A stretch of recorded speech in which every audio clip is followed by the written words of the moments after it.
What is up, everybody? Trying to get the lighting right in here. You guys already know. What is up? What is up? We're hanging out today.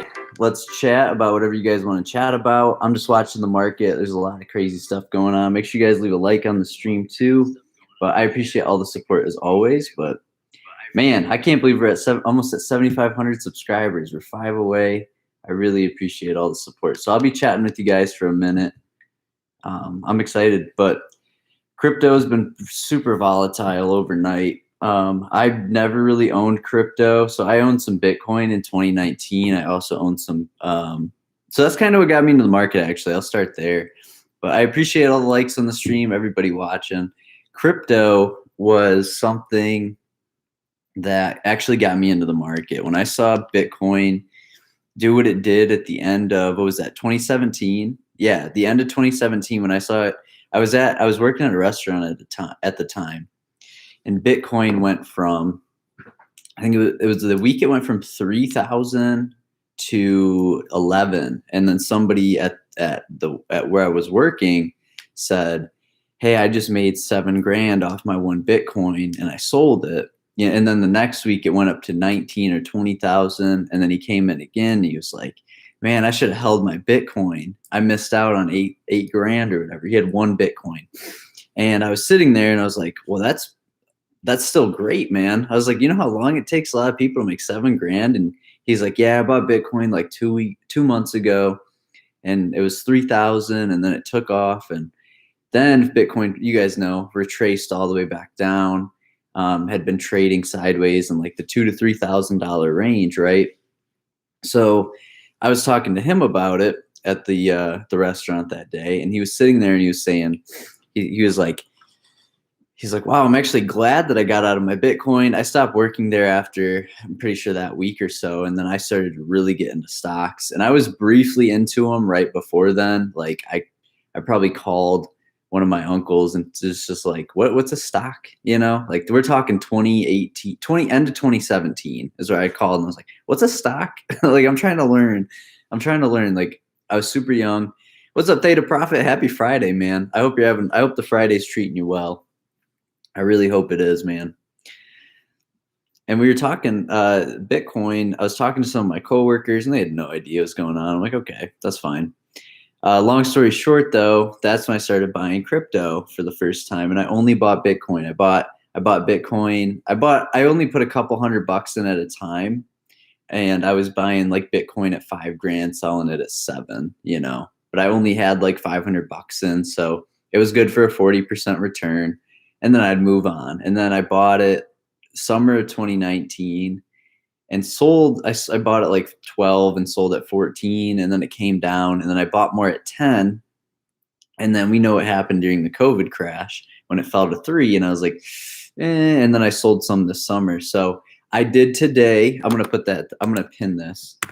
I bought $800 worth of Bitcoin today.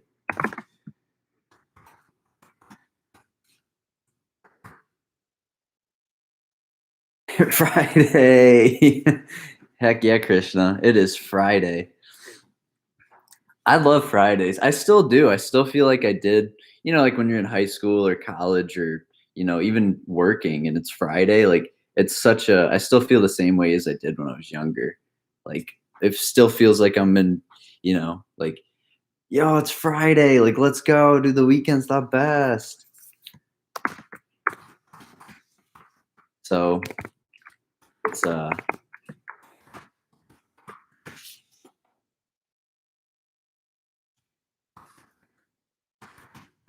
good day today. Yeah, that's my little Bitcoin story. It's just custom emotes. I can do that. Where's the I one?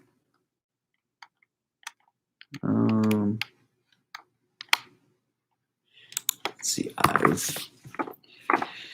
Yeah, I'm gonna pin this really quickly. Pin message.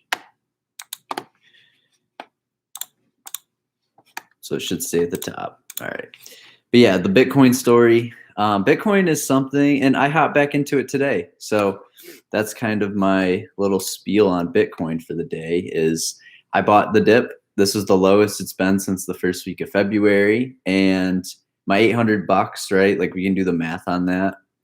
My $800 that I just bought worth of Bitcoin today, if that was to go back up to 62 or whatever, 60,000, that's good for like a 20% return. So I'll take that, you know, and if it keeps dipping, which I mean, I hope it does, because then I can buy, you know, a couple $100 more, then I could do that too. But like I said, I personally wouldn't have over 5% of my portfolio in crypto, but I like crypto. I do. You know, 5 to 10% is not bad. Definitely wouldn't have, at least for my personal liking. But of course, that's all portfolio sizing. I think if you're somebody with a like $2,000 portfolio and you're all in on Bitcoin, that's totally fine. You know, all in on Ethereum, all in on, you know, Dogecoin, then sure, Mazel Tov, right? But for my personal portfolio, for my sizing and like trying to utilize my capital as good as possible, you know, I figured why not buy some Bitcoin today. What's up, Jacob? Hope you're having a great Friday, man. I hope you're having a great Friday. We're gonna be chatting for a while, so if you guys have any questions, anything you want to chat about, but I did buy the Bitcoin dip today. So very, very excited. I'm just grateful. It's cool. It's a good day. It's a good Friday, man. Happy Friday. I hope your Friday's smooth. I'm hoping everybody's got a smooth Friday.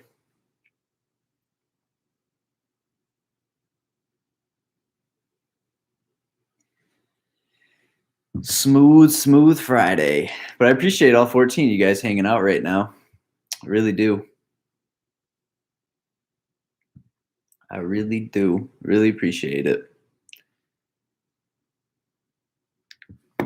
But man, it's been a wild ride. Wild week. I had a pretty good week though. I think this is the first week I exceeded my $500 weekly goal of like income off the market in a long time. Like probably January. I think January I had a week I made like 570 or something. So that was good. But this week's like 700 and something in options profits, which is awesome. So I was like, screw it, let's buy some Bitcoin. I can do it. I'm young. I'm 21. I can buy all the Bitcoin in the world. So the positions that I took, I did a SPY iron condor. I'll make a video on it. I took the 423, 425 credit call position this week, and then I took the 398, 396 credit put position or put credit spread. And they're currently both at max profit. Dude, Apple is taking off. Oh my gosh, Apple's up 2% today. Jeez, it's super green today. Zoom's taking off. What a freaking green market, man. It's just like how Wednesday was. It just went straight up. Like SPY is up 1%. Like the market's chopping the crap out of people. Anybody who's a long swing trader right now, like I'm telling you, it's debit spread and credit spread city right now, because these people in long calls, I mean, look at yesterday. If you had a long call that you bought at 12, right? And we got the news that came out. Yeah, it's back up to where it is today, but you probably would have got stopped out. Like these people are just getting chopped alive, like doing these any long that's in the market right now, which I don't have any like long call positions going. I have a debit spread on NEO, which is actually, shoot, is this fully in the money now? That would be fantastic. Be a great day if that's the case. Where's NEO on my watch list? NEO. There's Home Depot gapping up, but I sold my position yesterday for a nice profit. So yeah, my positions were a Home Depot. Yeah, NEO is almost completely in the money. So that's perfect for our debit spread. Absolutely cruising. I'll let the Discord know real quick. But yeah, so my positions were the SPY iron condor, which collected $350 for me. And then we also had the Home Depot call credit spread. Like I was shorting lumber and it worked. And I collected 190 off of that. So 350 and 190 is 540. And then I had an IWM call spread. What is that at right now?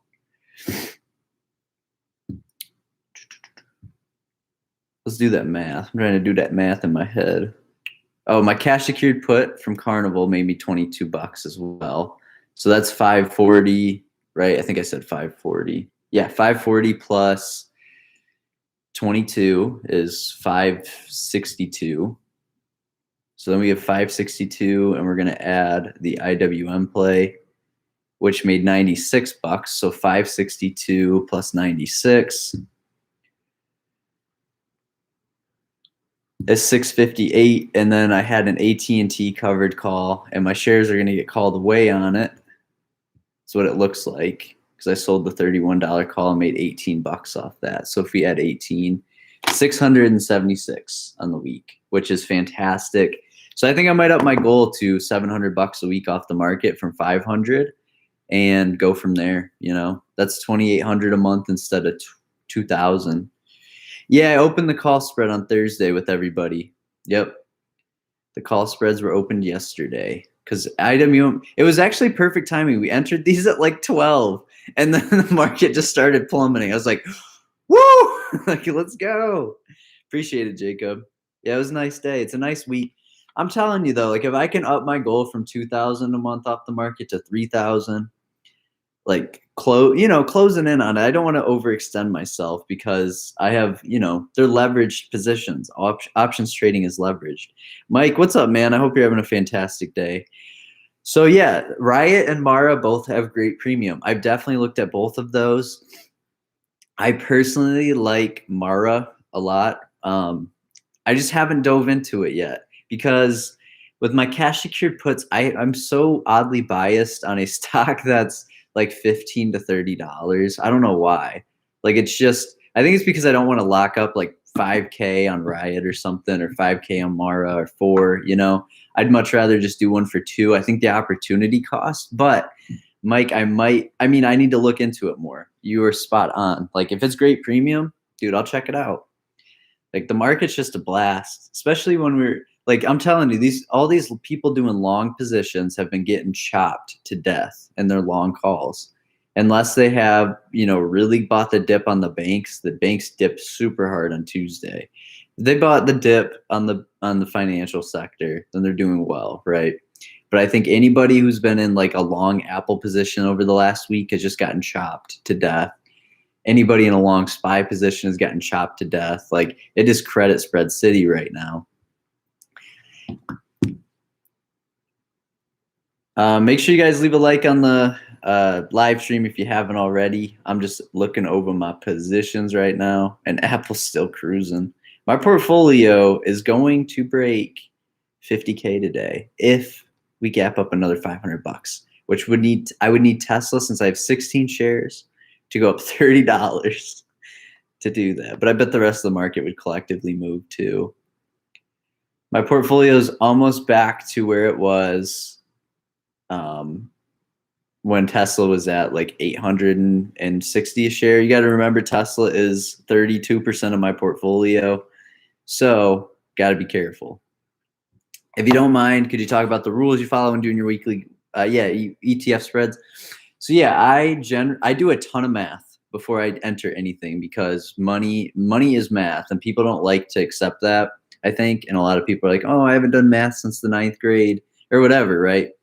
Money is math. So I do a bunch of statistical analysis from the expected move of the week, just to give a brief overview. But my rules essentially are, I don't over leverage myself in one position, right? So like if I'm taking credit spreads for the week, I would never load 12K into SPY, right? Let's say my portfolios combined, I have about 55K between my TOS and my Robinhood that this was like, I've collectively added money, my long-term shares grow, I make money weekly trading options. So from a standpoint of, I had about $27,000 in August, and now, it's up to 55K in my portfolio, right? Between adding and growth stocks and making my, $500 a week, a couple hiccups on the way, right? Because that's just trading.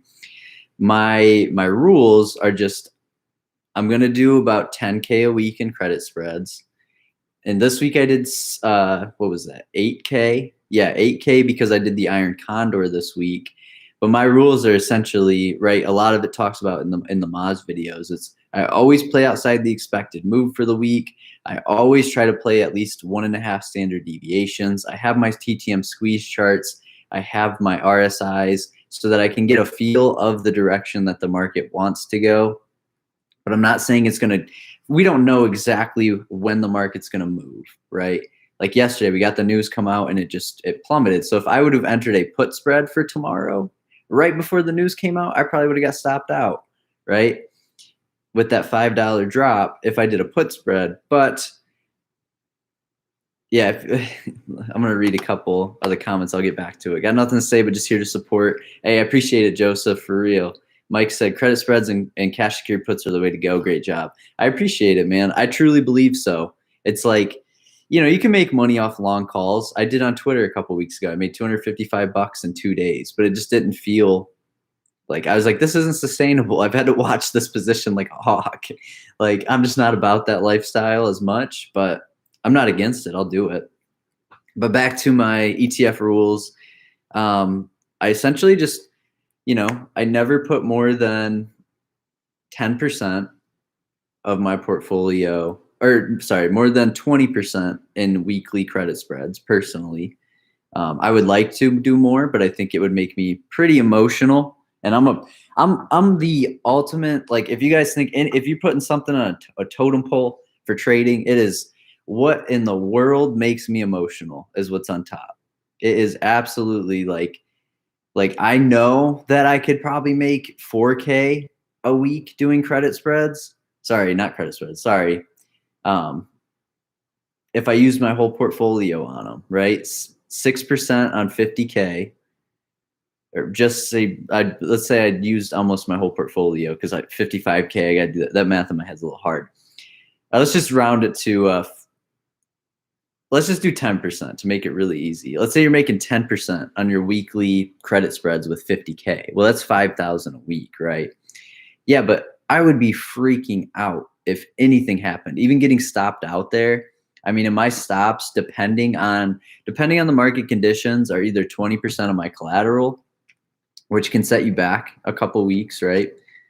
Or 3x the credit that was received. Now that all depends on the VIX too. So like if the VIX pops overnight, it really all depends. There's a lot of support levels I look at too. So my rules are essentially like, where is the VIX? What is the expected move? Have we moved outside the expected move for the week? If so, okay, we did. Well, I really got to watch these positions now.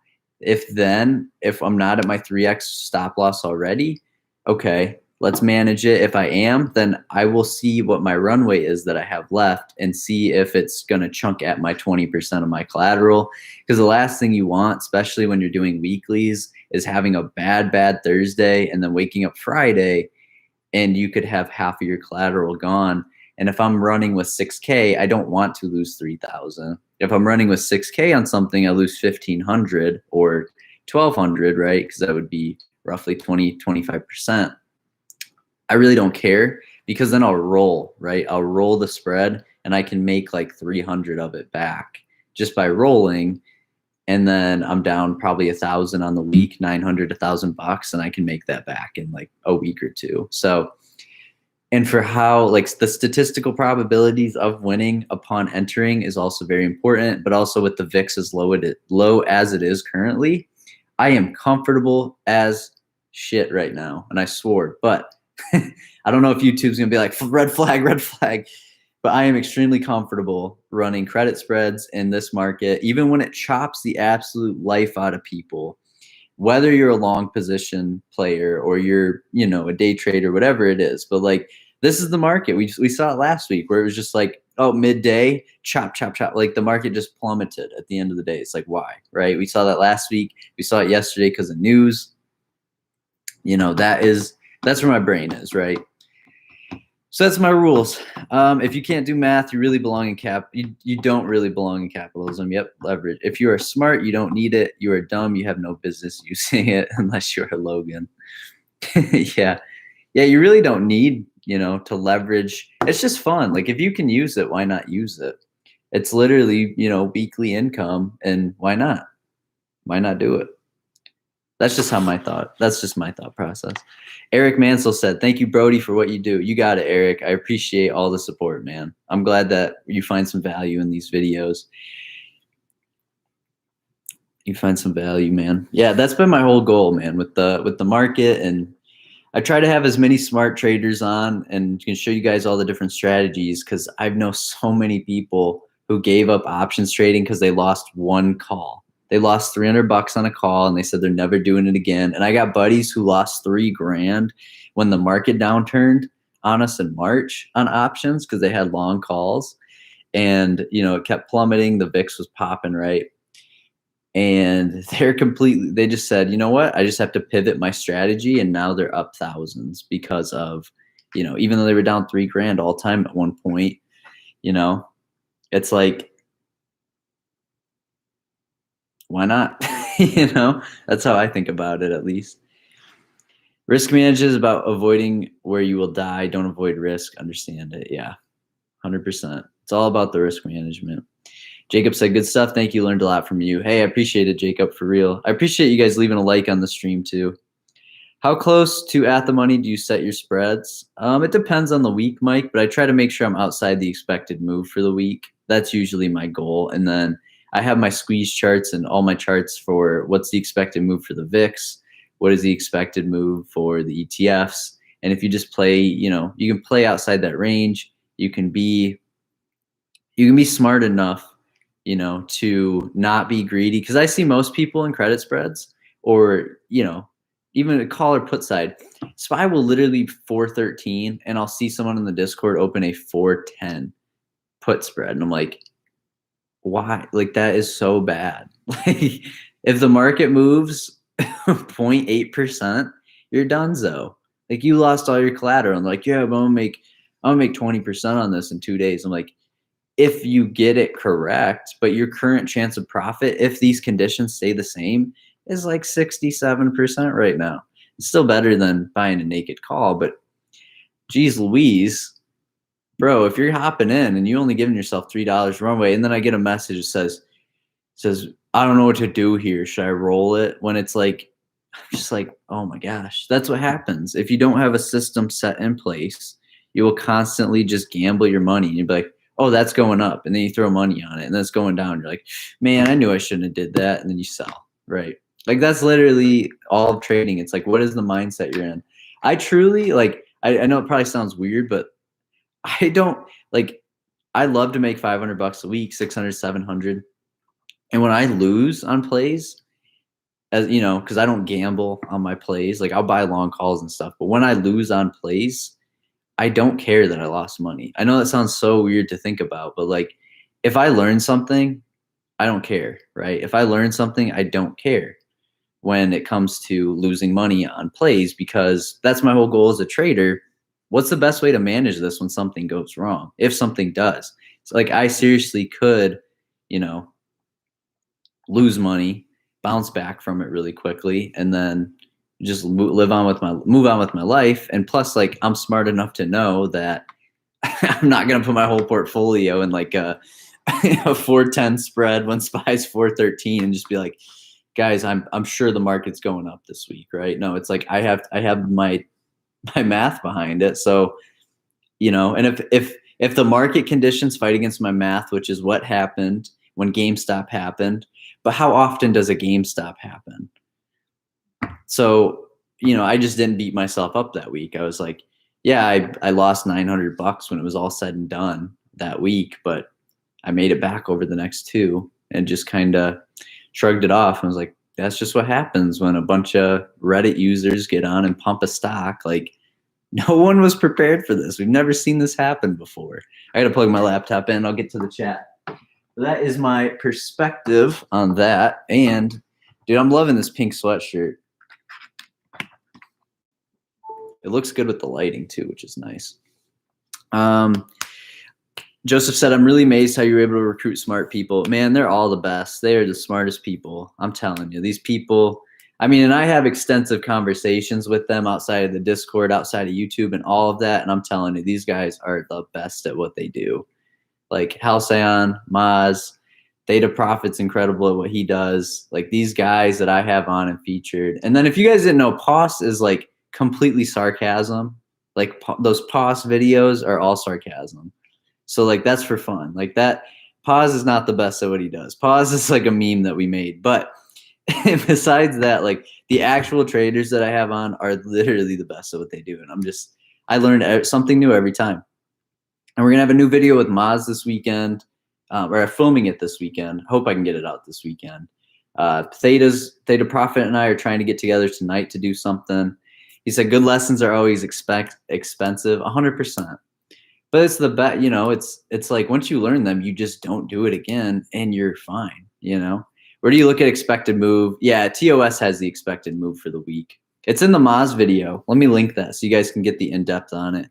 Share behind the scenes of the mathematical calculation and also the logic. Yeah, Harya, it's in the Maz video. I'll link that to you guys. He goes into it pretty deep, pretty in-depth. I'm clicking over to that right now. The other comments, Mike said good strategy. Heck yeah. Joseph said high probability, high probability. Did I mention high pop? Yes. High probability of profit, baby. So it's all about. Oh my gosh, we're almost at 7,500 subs, guys. We're 2 away. Jeez Louise. This is the dream, man. I get to chat with you guys on YouTube and I get to do and make great content, and I just try to show every strategy under the sun because there's so many different ways to make money in this market. And, you know, you don't have to do the same thing every week. And if you want to, do it. I do the same thing almost every week, but I spice it up a little bit too. So it's a great time. Let me go to my videos. I'll link the Maz one so you guys can get the in-depth on the expected move for the week. I got to fill my water too. This thing is empty. Yeah, I also have a video. It's like how I make $500 a week trading options, and I've had that goal for 4 to 5 months. You know, you need a little bit more capital. You know, it's not like, hey, I have $300, Logan. How can I make $500 a week like you? Like that is not the way to do it. If you can do that, geez, mazel tov to you. Where's the video? Here it is. Can't believe this video almost has 100,000 views. You guys are wild. Appreciate for your content. Learn a lot. Ahar, yeah, I appreciate that for real. I'm telling you, this is what I love to do. I get to literally share what works for me. And, you know, I struggled so much in high school and college with algebra. Like I barely got past. Same with geometry. But when it comes to statistics, man, statistics, top of the class in statistics. And it's just like, I don't get it. My brain just works so weird, man. I appreciate that, Jacob. Channel should have 100K plus in my eyes. Maybe it will someday, you know? It's all patience. I'm pretty patient. In the money, he's just the man. He's one of the few options traders with over 100K. And I think it's because he's so good at what he does. He's so like camera friendly, and he's super down to earth, right? That's what I love about him. So we have the fact that he's super down to earth, and his beginner videos of like how to options trade are so good and have so much in-depth knowledge and get millions of views that I bet the majority of his subscribers come from like that one, like the how to trade options on Robinhood that I watched a few years ago. And same with the his Webull one he just released a couple weeks ago, sorry. Like those got so popular because he's going step by step on how to do everything. And it's just the way he explains it is so simple. Like, I'm so jealous, man. I'm jealous that he can do that. Like that he just makes everything so simple. What do you think about Netflix? Is a good time to get calls for next week. Netflix is actually in no man's land for me personally with the news about it. Now, I know it's red on the day. It's like the only red stock today. So I like your thinking, right? Buy into weakness, sell into strength. They they've been just chopping up and down. Now they have the bad news coming out about their subscriber growth falling. Now it's not the end of the world news, but I think for Netflix to rebound, we're going to need a little bit more time on them. And the technical charts, from what I was seeing, they're just chopping right between their 9 and 50 day. So they're kind of in no man's land in my perspective currently. That can change, of course, but I don't know. I'm not going to touch Netflix. Maybe a debit spread, but I think doing a long call is kind of a recipe for disaster just with the news that came out. I got to fill my water real quick. I'll get to the comments. If you guys could leave a like on the stream, y'all would be the best. And our Neo debit spread is back to life, baby. I know it's a small position, but we got $100 left to go on it if it stays right. Well, it'd have to go up like 30 more cents. But let me fill my water. I'll be right back. It's nice that I'm in the kitchen, so like I could literally continue to talk. But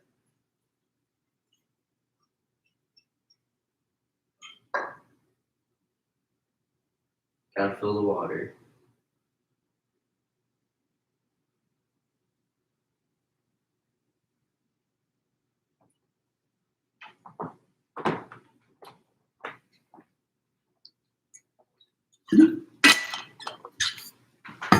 Water's the best. Thoughts on Moonshot? Oh man, Moonshot.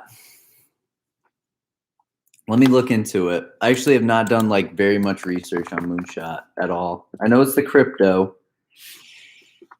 What are they priced at? I honestly, I don't really have an opinion because I have to learn more about them. I've heard about them, but I just didn't do I didn't do anything. Any calls or puts you're selling as of now? My Carnival cash secured put that I opened on was that Tuesday? I put in my video last night. It's up $22. So that was a 3-day trade, and Carnival gapped up, so I make the full profit. That's a 1% return. So yeah, just that. I'll probably open some call spreads, or not call spreads, covered calls later today on some shares I already have, like Palantir, but I haven't entered them yet because we are gapping up again. My Palantir shares are coming back to life. It's always good news. Same with Zoom. My portfolio is kicking, and I still have negative, like my Palantir shares, you guys can see here is my position. They're still down all time 484 because my average cost is 25.78. I have 210 of them, and I sell covered calls on them weekly, but I didn't do it this week because they opened the week at like 21. I was like, bro, I can't make any money on these. Gonna start weekly ETF spreads. I'm excited. Yeah, Jacob, just stay consistent with it. There's no reason to hurry and try to make all this money. I don't know. It's really easy, right, to be like, man, my living situation isn't the best. I got to make all this money fast, or I want a new water bottle. I need to make this money fast, right? Like whatever it is, it's like, nah, dude, just consistently build it. And if you look at, dude, 5 years, like let's say I make 6% a week or something on my Iron Condors, which have been the last 2 weeks, but it's not on my whole portfolio. But I'm just saying, like on my set investment, if you make 6% a week, that is 24% at the end of the month. You do that for 4 months, you have 100% return. You do that for 5 years, that is 6xing your portfolio. Like, just think about that. And that's only trading 4 months, right? If you got 6% a week. However you want to look at this, because I care more. I enjoy my life today. I said that last Friday, right? Like, when I get off the stream, tonight I'm going to go hang out with friends or drink, whatever, right? Like, I enjoy my life today. But if you look at the market over the long term, like, I know so many people who get burned chasing the GameStops and then never get back into trading or whatever it is. So yeah, I say, man, stick with the weekly spreads, roll them when you have to, but you'll be able to go about your day-to-day life. You'll be able to go about your work, your whatever. Even if you want to be a full-time trader, man, like you still can go about looking at other positions now because you're like, hey, if everything goes as planned, I make $300 this week off my spreads. Mazel tov, man. So I'm saying, like, you can look at making the rest of the money you need for your lifestyle right after. That's the best part about capitalism. You can do whatever you want. You can make as much money as you want a year. You can choose not to. You can go vacation on the weekends, whatever. It's awesome. Mike said, you have the insight into the market like someone who's been trading for 30 years. Stay with it. Oh, I appreciate that, Mike. I think it's just because I'm so obsessed with it. Like, I just have that obsession. The market's my obsession when it comes to just the trades, man. I don't know how to explain it. I mean, I do. I know exactly how to explain it. But from the standpoint of, just everything with it, like, it's just fun. Even getting up and like looking at my portfolio. Let's say I'm not even trading that day at all. Like Tuesdays and Thursdays, I kind of take off, right?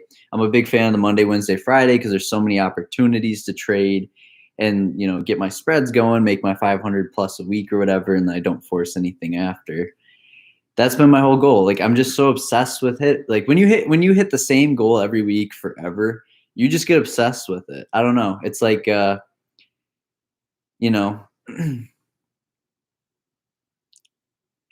it's so hard to explain, but it's like if you every weekend you looked forward to going hiking, right? That was your thing. And every weekend you hiked that same trail that was 5 miles and you just feel good about yourself. You're like, I got my hike in. It was a great week, right? Great weekend. That's how I feel with the market. I got my credit spreads in. They won. It's a great week. So that's how my brain is with the whole insight. And I'm obsessed with it. It's like, I'm obsessed with it just because it's successful. And honestly, it's because I have a community like you guys that makes it even more fun. I'm like, wait till they hear about this. Like, I'll find something. I'm like, the channel's going to love this. Like, just like when I found Halcyon with this calendar, it's just like, no, I'm not too familiar with these like double diagonals. Like, I've heard of quad calendars. I've heard of calendar spreads, but like double diagonals, I was like, oh my gosh, these are nuts, especially when you can open them for a credit, close them for a debit. It's crazy. So Premium said, I was thinking of selling covered calls on PLR too, but it's going up and up. Yeah. As long as you sell it above your average cost, and that's kind of what I'm doing. I sell 2 of them. I got 210 of those shares, as I just showed you guys, which you can hop back to if you want to check it out. Let's see. Executing calendar spreads. 5% a month is even good for me. 6% a week is nuts. Yeah, man, you could even shoot for like 3% a week and play it even safer than I do. And I play it super safe. I do what the opposite of most people do. I literally sell cash secured puts on red days, right? Like, I sell things. I take, like, when the market is hot is when I grab call spreads, when we are just running. Most people do the opposite. That when they say, oh, it's green today, let me get the thing saying the market's not going to go down. No, I do literally the opposite. And that's how you win in the market, is you have to do the opposite of everybody else. And that's why I think so few people are really successful with trading, or, I think everybody can be successful with long-term investing. I think I truly believe every single person, because it's a collective thing. Like, if everybody buys stocks are going to go up, right? And that's how you make money. And the more people buy stocks, and stocks go up even further. Everybody can make money in the long term. But as far as trading, like, you just have to have that mental knack for it. And then you also have to not get too attached to your money. Like, I made, like I said, I made my $500 a week. It was incredible. I pushed myself and I made 676 this week. And that's between everything. Perfect. Like, shoot, I'll take that. My 676 this week. That's more than I normally make in a week on the market. If I would have attached myself to the $500 and said, this is all I need, I'm never letting this go, like, tighten my hand around that $500, I would have never made 676 this week. It's like, you just can't get too attached to it, because why not up your goal if you can?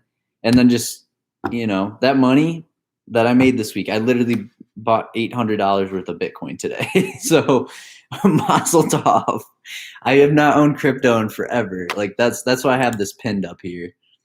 I did use my YouTube money for this purchase. So I guess my trading profit's sitting there. I could buy something today, but I was buying Palantir at $21.30 a share this week. and look at where it is now, 23.50. I was buying it when no one else wanted it. And now I will capitalize on it as it continues to go up. And that's the way the market. It's fun. When do you decide to roll the spreads rather than close them for a loss? So I usually roll them every time. So I don't roll them for a credit though. So I always take a loss when I roll them. I just reduce the amount of loss that I've taken. So if that answers your question, I roll them almost every time. The only case I would say not to roll them is if we had a COVID like crash where really bad news came out, right? And we see the market plummet like that day, what did we see? 7% in one day when the COVID crash was happening on SPY, What was that? 7%? When the VIX is like 45, honestly, if the VIX is over 30, I probably wouldn't roll it either, unless we're coming into support. But like when the market free fell, we crossed that 50-day on SPY. I was like, this is gonna get ugly, and it got ugly the week after, and then we recovered ever since then. I always go back to the March crash because it's a perfect example of like how to not screw yourself, right? Like you can look at that and see, will you screw yourself? Thanks for all the likes on the stream. Make sure you guys leave a like on the stream if you haven't yet. Joseph said your content quality is pretty good even compared to In the Money. It's partly because of lighting. YouTube pushes higher resolution cam first. Next is user engagement, then combined tutorial. No way. Higher resolution cam? My man. Thanks for I didn't know that. Shit, I got to get a higher resolution camera now. My streams are going to be even better, by the way, when I'm out in Colorado, which I will be out there in like a week and a half. So after my Utah stop in. So yeah, I didn't know the camera thing. Damn. All right. Well, me and what's his name? Vincent Desiano. Vincent, he's a great trader, by the way. I chat with him occasionally, but not too often because he's such a busy guy. That man is so busy. But I admire his stuff. I've yet to talk to In the Money. I've talked to Errol. Errol's been he's on Tasty Trade. Him and I are going to hang out when I go out to Colorado, which is cool. He's such a great trader. I got to see Theta Profit. Him and I are going to hang out this summer when I hit Washington, I think in June. I'll let you know, Theta. Jason's a great guy. He said, I'm not attached to my money, but I'm attached to my beloved stocks. Can't sell covered calls anywhere near the money on the ones I love. Dude, I'm telling you, you were telling me that on Palantir. Yeah, that's the thing. Yeah, these covered calls, like I don't want to lose all my Palantir shares, but if it happens, like I'm right there with you though. Like it's like Carnival. Like I sold all my Carnival shares. Like like yeah, I made $470 profit on the shares and $60 here and there, doing the weekly covered calls because I was playing them so close. But yeah, it kind of sucks. I was like, I want those shares back. But I did cash secured put, made $22. But it all comes down to what return you want, and you don't want to sell cash secured put when Carnival's at the top of its range, and then you get assigned at a bad price. It continues to fall, kind of like what happened to me with Palantir. But I was so excited to run the strategy, I think, but I'm not worried about the couple $100. I know how to do covered calls on Robinhood. I'm not sure if I'm doing it properly on TOS. It said covered calls stock when I did it. So yeah, I do it on TD Ameritrade. I fill my covered calls for my TOS positions. What do you think Bitcoin will go up to after this crazy dip? I think we'll head back to 60,000 and then I'll probably take my profits there. So how I just think that's where my brain is with it.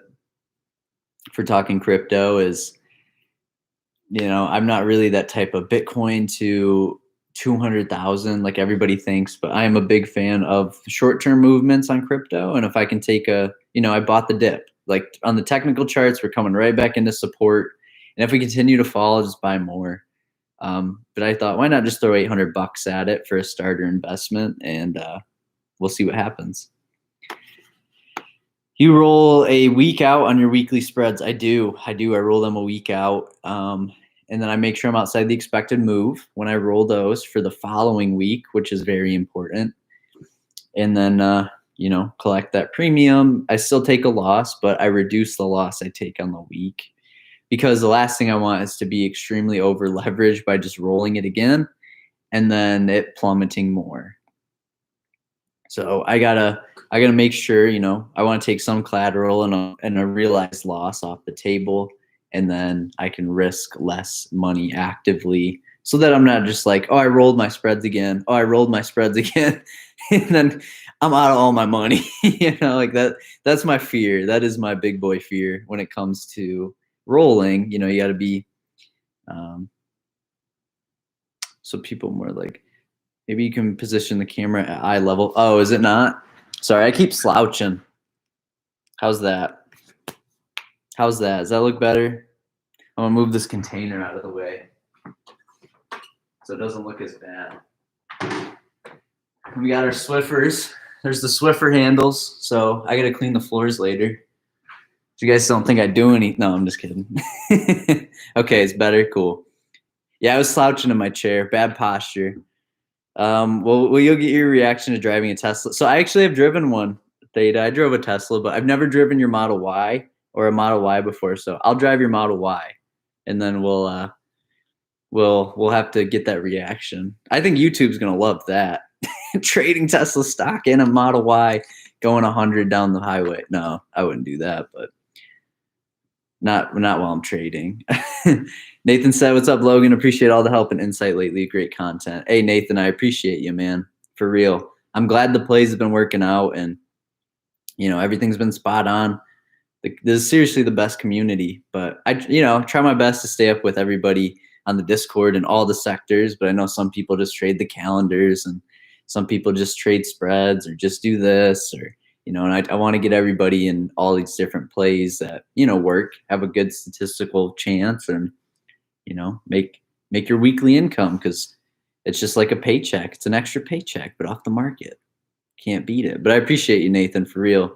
Hope you're having a great day today. And if you're working today, I hope it's a smooth work day. And you seriously have one of the coolest jobs on the planet, I think. And you live in one of the coolest areas in Michigan. So Mazel Tov. Haria said, yeah, okay, that was the position of the camera. Joseph said, options trading do probably, if you compound it, it's more profitable than almost all the crypto. I did the math. Yeah, that's, 100%. I think options trading is the best way to make money for compounding interest if you do it right. Now, there's a lot of risk. You're leveraged. I've had positions that had an unrealized loss of $1,000 that came back. I've had positions, unrealized loss of $1,500 that have come back. And vice versa, right? Ones that didn't come back, and I was like, gosh, this sucks. But you live and you learn, and as long as it's not your whole portfolio, then I think it's I didn't mean to dish your potato camera. Yeah, I use the Sony A6300. It's a good one, with the good lens too. It shoots 1080p, but I know in the money, all his uploads are in like 2160. Or 1440, like just next level. I gotta see what camera gear he uses. I want to see what his lens is. I'm getting a new lens. I just ordered a new camera or battery because my camera battery's shot. So fun fact for you guys who don't know, the camera, I also am ordering a tripod. I literally have my camera stacked on books. Like that is how I film my videos. So if you're like, if you're someone who says I can't become a YouTuber because the what was it? Because I don't have a camera stand, dude. I just stack books, right? Like, and that's what I set my camera on. Yeah, the audio. So I have a really nice microphone, and I'll have that all set up when I'm in Colorado for when I stream. It'll be a really nice microphone. It's just when I live in Michigan, I live so far off the grid that it's very hard. Like I'm using my MacBook microphone for right now. It's very hard to get everything properly set up and still run a proper stream, just because the internet out here and like my connection and everything is so bad. So when I'm in Colorado though, so like starting in a week and a half, it'll be a completely different background, and I'll be live pretty much most of the day. And it's like the internet's fantastic. I have my whole audio set up, like I make music. I have all my audio, just everything. Like I have the Audio Technica or AT2020, getting my tripod for my camera so I can really take it to the next level, getting that elbow for a condenser mic so I can have it sit really nice. But yeah, yep. Oh man, I appreciate it, Joseph. Yeah, I'm trying to just bring the best, content possible, and I'm more about that information that you can gain from a video. But yeah, making it look pretty is definitely the way to go as well.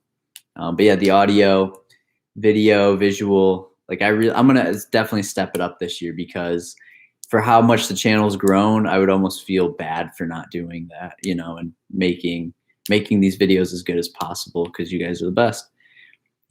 So let's see what Bitcoin's doing. Let's see if I'm up on my investment. I mean, it's an investment, so I don't care really what it's doing today, but it's something cool to hop into and check it out. Check it out. Palantir's coming back down and getting a little dip. Everything's kind of dipping, which is fine. These neo debit spreads are still doing good. Yep, there's UAL. UAL took off. They had a really good opportunity after their bad earnings, but they're not above their 50-day yet, so I'm going to wait it out to enter a long swing trade on them. I just try to be patient with everything, but man, tech is strong again. Beyond Meat is red on the day. I wonder what happened to them. Nothing. All right, Bitcoin. Where are you at, Bitcoin? So I am down $1. I'm down $1, man. Down $1. So $1.85 actually. There's my Bitcoin. So you guys can see I have proof. Is it down 241? $3. Oh man. Time to panic. Time to get rid of all of it. So that's my Bitcoin position. I don't know if you guys can see it, but that is my Bitcoin. That is my Bitcoin right now. Like I said, I hope it keeps dipping. But when you're down 8% on the month, and that's your technical chart, and then we look at the 3-month, we're coming right back into support. I'm going to hop on it, Why not? Why not try to take a little bit of advantage? And I want to be in crypto a little bit. So it's a fun, we'll see what happens. 3 free stocks, inviting friends on Robinhood. Mazel tov, man. That's awesome. I need to stop saying that. It's a fun word though. When did you learn your option trading by yourself? ? So I just watched YouTube videos. I watched In the Money, and I watched a lot of, what's his name? The cult guy. Don't do the call. It's a 2020 election. Live in the hills. But Trading Fraternity. I watched a lot of him. So it was between Trading Fraternity and Brad Finn's a great one. He also lives in Michigan. Like all these traders, man. It's a Michigan thing, I guess. I don't know. Now, Brad Finn's great. He has the same guy do his thumbnails that I had for a while, way back, and they're fantastic. And he makes really good videos. You play electric guitar? I'm a musician as well. Played jazz, piano, and cello for most of my life. Awesome to hear we both like stocks and music. Yes, sir. I play the guitar. I used to play it on stream quite a bit, and then I got a copyright thing one time. So I was like, what the I was like, what is this? I got a copyright strike for playing my guitar. So maybe I'll bring that back when I'm in Colorado and I have my whole studio set up. Like we could literally plug and play and watch stocks, and like the way that the studio is set up in Colorado is so much better than when I'm back home at Michigan, just because it's not as convenient. But I can film videos upstairs that look really good. Really, really good. I have to take a day where I just show you guys my living room and stuff, and the ceilings and all the fun stuff in the cabin. Cardano, VeChain, Uniswap. If you want to speculate, those are my crypto picks. You may need another exchange though. Yeah, Cardano has, all my buddies are buying Cardano and Stellar Lumens right now. So I'll check out Uniswap, and then XRP. All my buddies are buying XRP right now too. Chase said, I'm from Michigan. Heck yeah, Chase, where are you from? From Michigan, if you don't mind me asking, if you don't mind sharing it. If you guys don't know, I live in Ann Arbor area. So don't come stalk me. But dude, I'm telling you, Nathan, like the Michigan people, like Halcyon, he's a Michigan guy. Like it's so cool. Glee Plug Power, that's that man. Plug Power, baby. It's up 5% today when I last checked. It might be up even more now. I'm glad it's bouncing, man. My buddy's like, I have a buddy who went deep in Plug Power at like $20 a share, and then it went to 60, and now he wrote it down. Like he's down like 5K this past falling. Go Blue, baby. Heck yeah, man. Macomb area. Heck yeah, Macomb. Greenville, Michigan, bud. That's so dope, man. There's so many. Oh, we got like 20 some people watching. It's all Michigan people. That's right, man. Go Blue. I wanted to win the tournament so bad, but it is what it is. The UCLA game happened. Virginia near DC, I won't stalk you. I might stalk you. Sounded funnier. Yeah, I feel that. Yeah, that's awesome though. Virginia's cool. Virginia's cool. But yeah, Michigan. I love Michigan, man. It's great. It's funny because like I live, in Colorado some of the year and Michigan some of the year, and just to think like I love Michigan, guys, but I'm not here the whole year. But the Michigan summers and spring and fall, you just can't beat it. I mean, the spring, I complain about the winter quite a bit because it gets cold when it gets cold. But man, you cannot breathe. You cannot beat Michigan heading from spring into summer. Like May here, April, like today it's sunny out and it's probably 55 out. That's perfect weather to me. Like just a sunny 55-degree day. Like those are the days. Like you just can't beat it, man. But I love the summer here too. Jacob said New York City, get to see the stock exchange live. Yeah, you just look out your window, you're like, there's all those tickers going across that billboard or whatever. You're in Indonesia, are you? In Southeast Asia? That's fire. That's fire. I always wanted to make it out there at some point. We'll see. Indonesia, baby. Worldwide. We're worldwide. It's worldwide stream today. Indonesia. It's awesome. Yeah, there's a lot. I love that. I'm a huge Eastern philosophies guy. Like I read a lot of like the Tao Te Ching, a lot of Eastern spiritualism books and stuff, and I love that stuff. It's just good.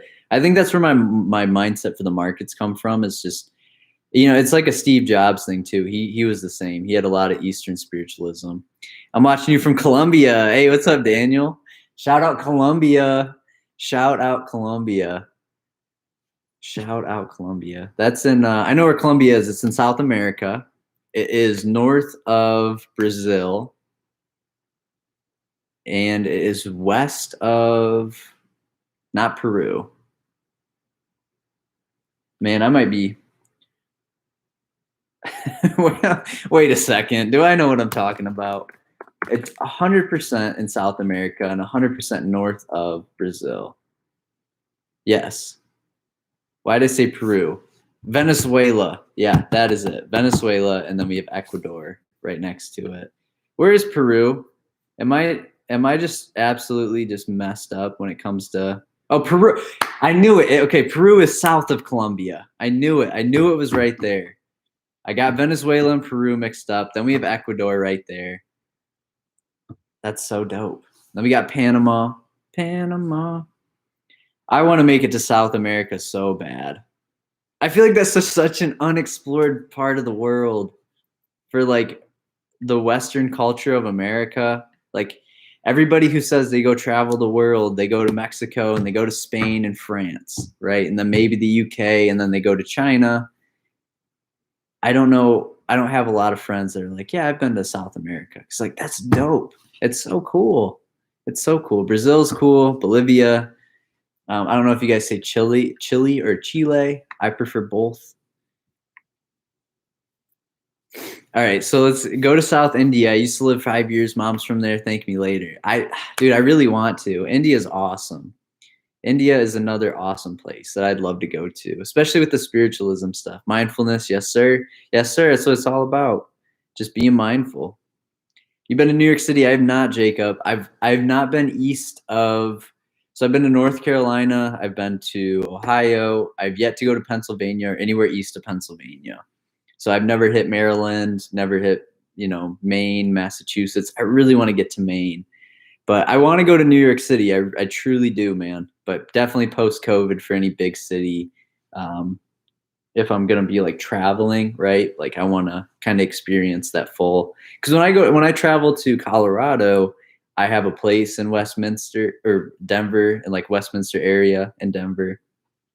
And you know, that's what's really cool about being out in Denver. Westminster, Boulder, you know, Golden is all right around there. So, you know, yeah, it's right beside Ecuador and yeah, north of Brazil. See, I knew what I was saying. I knew what I was talking about. I thought, or at least I thought I did, but I knew we were Colombia. Colombia. Hey, Haria said, I'll give you a tour when you visit here in Indonesia. I'd be down for that, man. I'd be down for that. Peru under Ecuador. If you're from Florida, you're probably too spoiled to appreciate the sun. For anybody who's from Florida, completely agree. Yeah, it's cool. Yeah, I feel you. Since COVID, it feels like a ghost town, right? I can't imagine. Literally ghost town. Like, ugh, big cities are ghost towns. Even Denver felt like that last when I went there.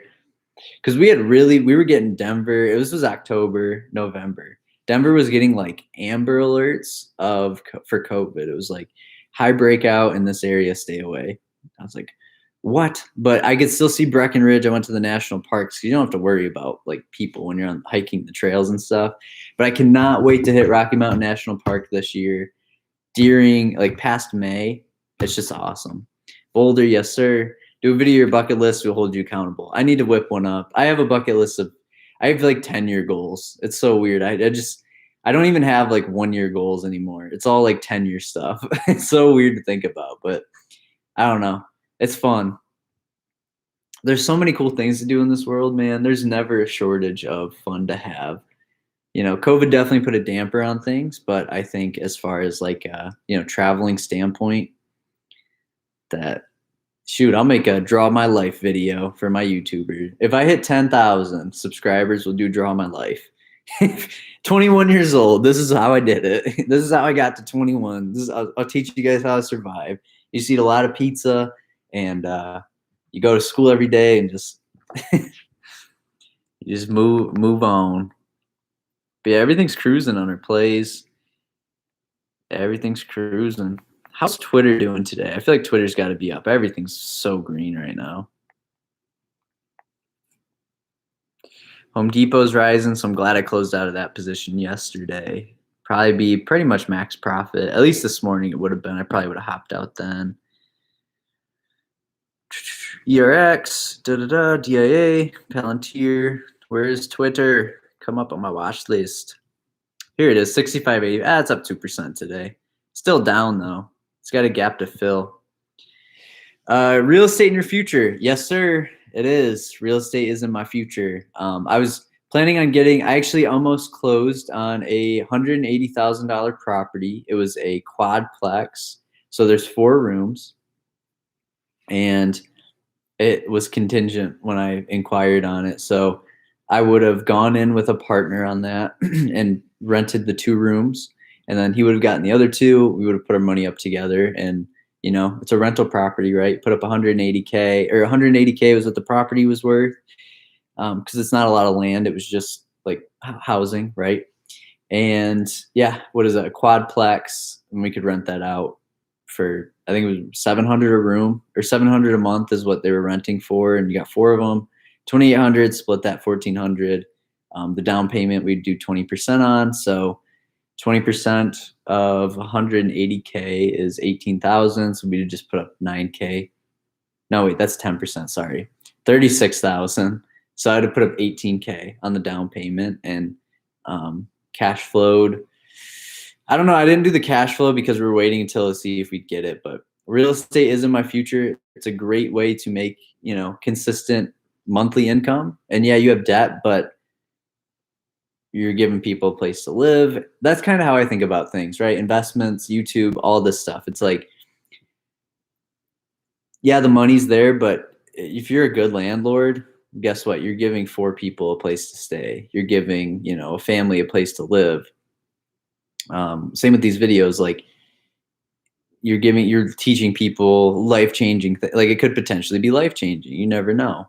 You know, that's why you do things, I think. And that's why I would always go to work or go to, you know, whatever I do, whatever I'm passionate about, you find a lot of purpose in helping other people more than like personal gain. But personal gain is definitely important too, right? Like you want to get something out of what you're providing. You know, it's like you don't go sell hot dogs on the corner and just give them away. But at the same time, like if your whole goal is to make $1 million selling hot dogs with a hot dog stand, sorry, that sounded odd. Selling hot dogs on the corner. I'm definitely going to change my phrase the next time I say anything like that. Selling ice cream cones at a park. That's more PG, I guess. It doesn't sound weird. Joseph said, "No one gets out of life alive. Make sure you win in the end." Yep. Always do what you really want to do with your life, because man, life is so short, and especially, just do what you love, because and who cares what other people think? Because if you care about what other people think, you'll never do what you absolutely love, and like, it's scary. You got to take a big leap, and you got to be able to support yourself. But how much money do you truly need if you're doing something you absolutely love, is how I think about it. And when you do something you love, you actually make more money because you don't mind doing it. So it doesn't really stress you out too much. Stocks help you make your money. Real estate's how you keep it. Yeah, that is spot on, man. That is so spot on. Like, seriously, that's what I've thought about real estate, is like, what's a way I can drive this money at a less aggressive way, right? Oh, it'd be real estate for me. Rent's crazy. Yes, sir, bro. Just be mindful. You want to house someone and make some money, good value for both. Exactly. Spot on, man. That's exactly how it rolls, That's how it goes with everything. Like, you want to provide value, and you help somebody else. They have a house now. It's cool. Hot dog made sense. But yeah, the portfolio is doing good today. We're up 633 on the day. We're up $4,000 on the month because of Tesla rallying back. My Tesla shares, I can't wait till those go back up. If they get to 900 again, I would be so excited, because that's like a $3,200 difference in my portfolio. So I bought the dip. They're holding the trend. They had to return back to their trend line, though. They were very extended in January. So I knew it was coming, but they're still holding that trend. Looks good. Peloton had a lot of the bad news come out, but when do you decide to not trade weekly spreads for the week? The VIX is really high, super high VIX, and then also I'm gonna probably go laid back next week, because the 2 weeks that I've lost money trading credit spreads were both big tech earnings, which was when Apple and Tesla announces earnings, which is next week. So next week, I probably will just play the small cap IWM. Over 25 or so on the VIX, yeah. But this will be the first time I'm doing them with the VIX under 30, because both weeks the VIX were like 26 and then popped to over 30. But we got to remember, the one time it happened was because we had the election coming and the VIX was already up. This VIX that we see right now is like 18. In this market, it's hovering between 17 and 19, so it should make it less stressful. And the last time we had big tech earnings was GameStop week. So we're going to see some movement next week for sure in the markets with the big tech earnings. We've been live an hour strong. I'll probably go for another hour, and then I got to get some video stuff going on for you guys. I got to hit up Theta. We got to get in a video later tonight, and then I also have my own video I want to film for you guys. Whew, we're just rolling this content out. Just rolling.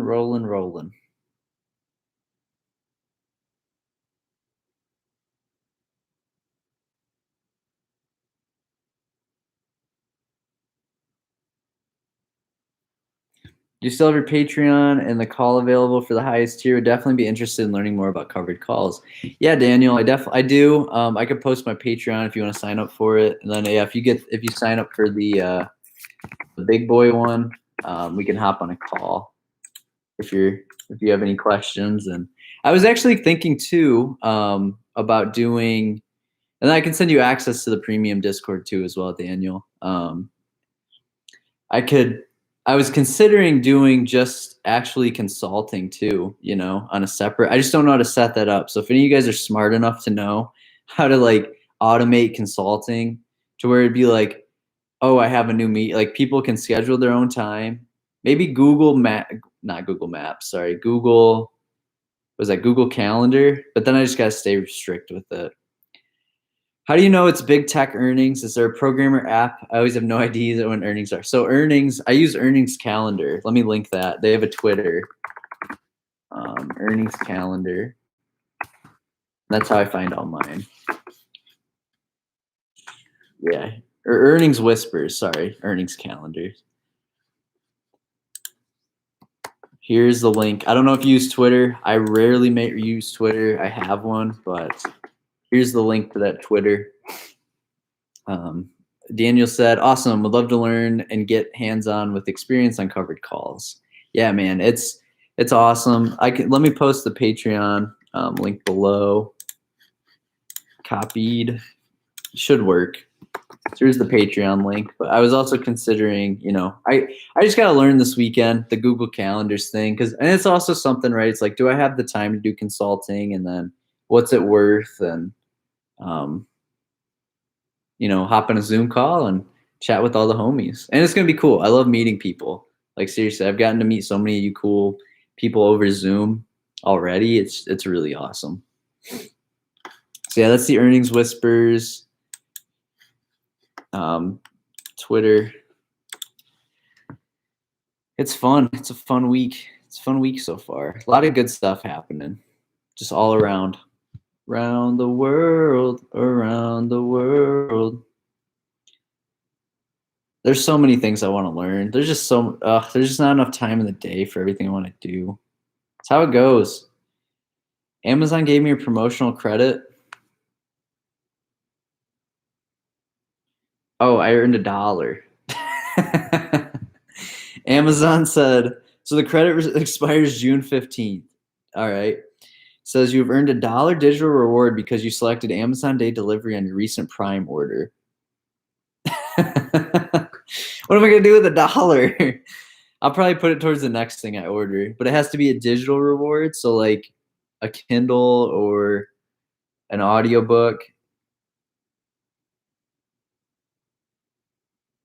All right, fine. I don't know what I'll get, but I have $1 now for digital reward. Can I give it to somebody? That'd be cool. I wish I could send it to somebody. I probably can. I'll let my aunt know. I'll be like, yo, if you're buying a book on Amazon, I got a $1 credit you can have. I thought it was a $1 reward for anything. So I was like, oh, I'll just buy another book. That's digital though. So that was my battery pack that I ordered. Track the package. It was $21. I got 2 of them just in case.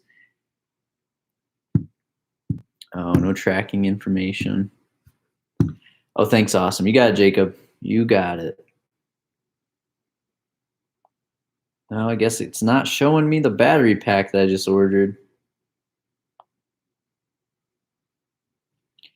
I still haven't eaten yet today. Intermittent fasting. You guys know the deal. My orders. It's like it doesn't even show it right now. All good. Probably because I'm on a different account. But yeah, I ordered two batteries for my camera because my battery cameras are shot. Or my camera battery is shot right now. So I ordered 2 and was like, you know what? This doesn't work. It is what it is. The field goal market recovery, it looks like a field goal post. I'm telling you guys, like the market is huge into overreactions as of lately, where it's just something happens and the market panics, and then the next day it's back to normal.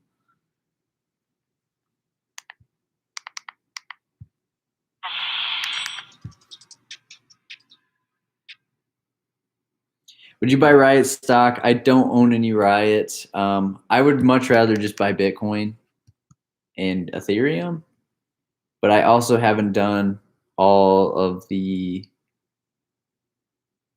research behind Riot either. Like, so that's where I'm just kind of back and forth, with it. Is Riot, I've heard they've had some like supply issues too, right? Where the more that Bitcoin goes up, Riot loses value. No, sorry, the opposite. Isn't it? What is that Riot stipulation? Like, doesn't it lose value over time just because there's an unlimited supply? I can't 100% remember. Have you ever traded foreign currencies? No, I've never done foreign currencies ever.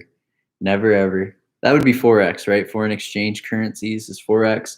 I've never done any sort of foreign exchange or foreign currencies. I've always just traded stocks and some crypto. But like I said, crypto is, I just want to treat crypto like investing, you know, like investments, and hold it for the long term.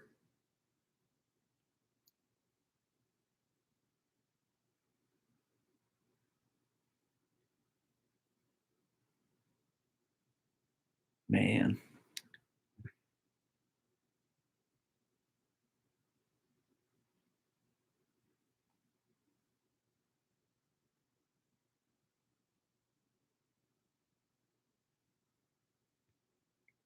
Man, oh man.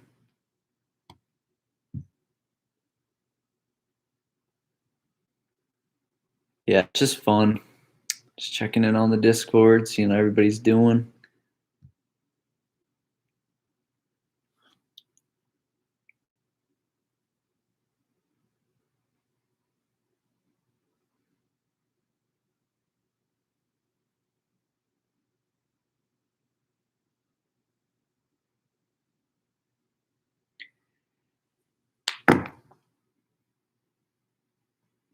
Do you have any good monthly dividends? Realty Income. Realty Income is ticker O.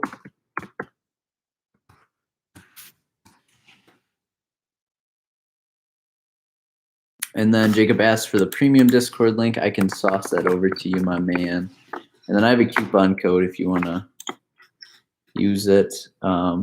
If you are considering joining, I can sauce it to you because you're one of the OGs.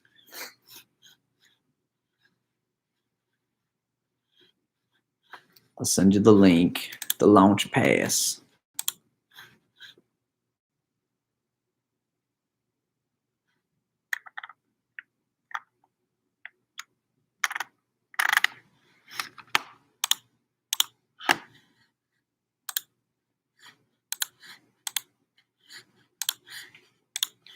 Yeah, I think I got to message one of the members. I think they signed up with 2 emails, and I definitely want to refund them if that's the case. If they got charged twice, but it looks like it's the same, like it's the same name, but one email's at Gmail and one's at Yahoo, and I don't feel like that would be fair. So I will shoot them a message today. If they haven't already messaged me, which I haven't seen yet, but let me message them.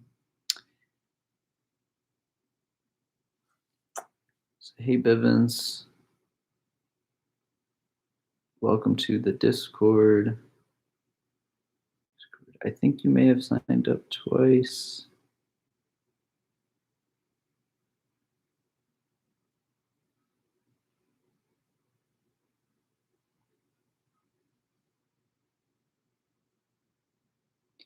If so, I can refund you for the 2 signups, because I assume it was accidental.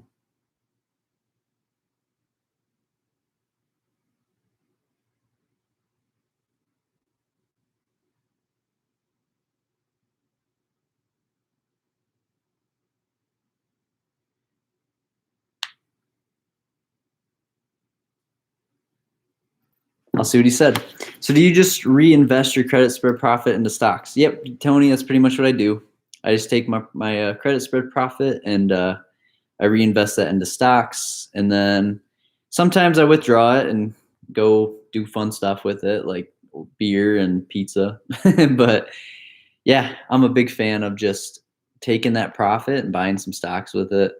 Now, I bought $300 worth of Peloton this week and $200 worth of Palantir this week already, and that's it. That's all I've added to my, and $800 worth of Bitcoin today.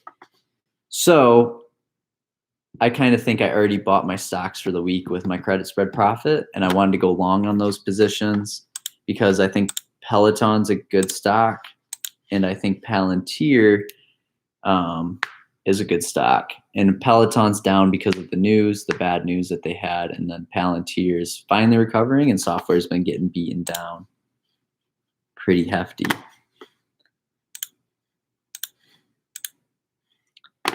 Bivens. Yeah, this is our Bivens. Twice. But yeah, Tony, that's how I do it.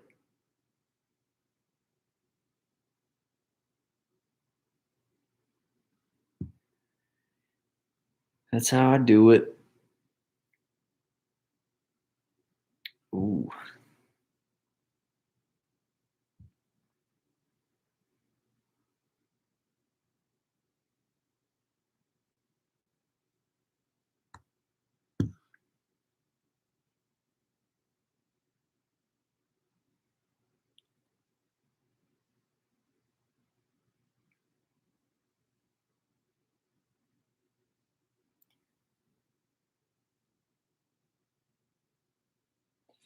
Thoughts on Clove?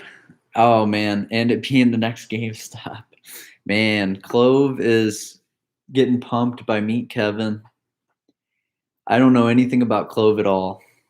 I've heard that it was getting pumped by Meet Kevin, and I was just kind of like, hands off, right? Anything GameStop, anything like short interest. Let's pump the stock to 40 from 5 or 2. It was $2. Yeah, Meet Kevin's a great guy. He's cool.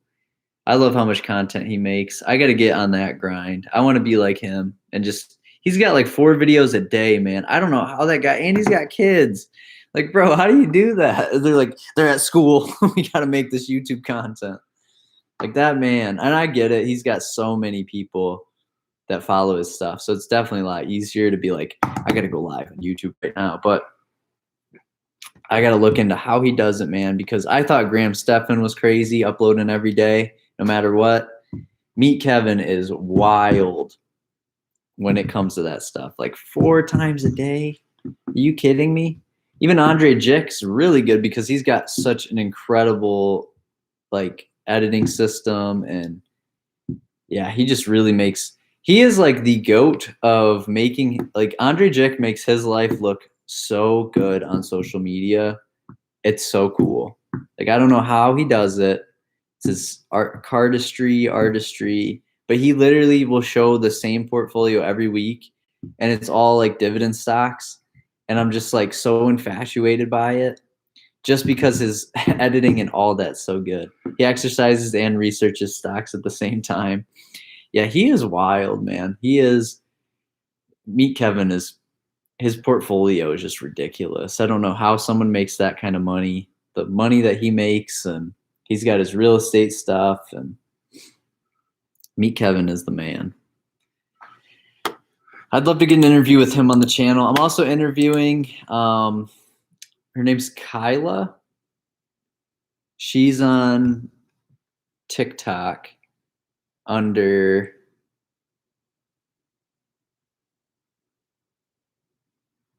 I liked one of her posts recently. It was what happened in the stock market. She'd be under my following too if I can't find her really quickly. What happened in the stock market today? Come on, it's right around here somewhere. Here we go. Kai Now. I've chatted with her a little bit. She's got 42.7K on TikTok, and she works in tech. She does daily stock market updates on TikTok. She's 23, so she talks about investing. So I've talked to her, and she said she'd be down to be interviewed on the channel. So that's another person we're gonna have on at some point.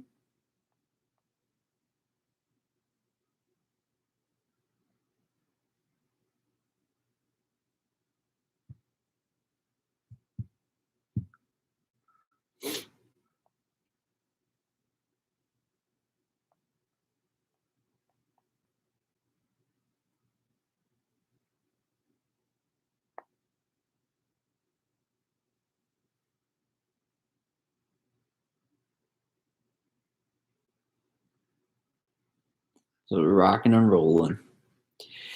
Get it, bro. Yeah, it's cool, man. There's a lot of cool people that are out here on the, internet that all have experiences, and it's awesome.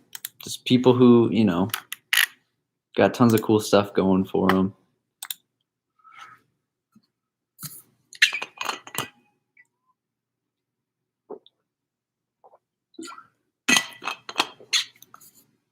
But yeah, it'd be wild to ever meet like Graham Stephan or Andre Jick or any of these guys. The one guy who is really popular on YouTube, what is it that isn't it like Stock Money Finance or whatever?